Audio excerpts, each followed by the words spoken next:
Welcome back to our channel. For today's video, I'll be showing you how to fix freezing and stuttering issues in Starfield. Before we start, make sure that your computer can match the minimum requirement of Starfield in playing the game.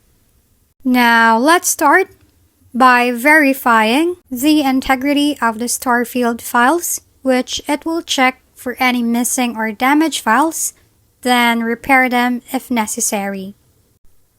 To do that, open your Steam library and locate the Starfield game. Right-click on the Starfield and navigate to Properties. Then click on the installed files.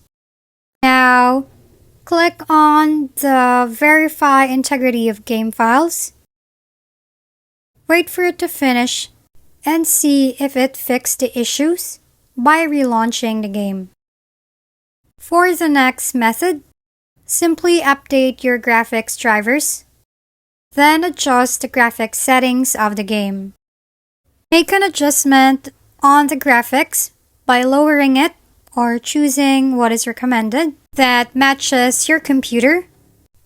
Another method is to disable overclocking.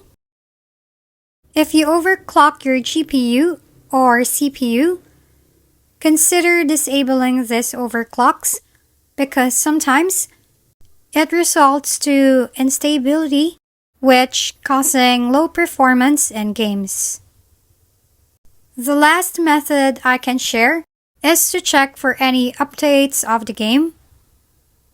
Make sure that the game is running at the latest version. Sometimes system updates fix compatibility issues that can trigger game stuttering in Starfield. If you found this video helpful, please like and subscribe. If you have any questions, drop them below, and we'll see you on the next video.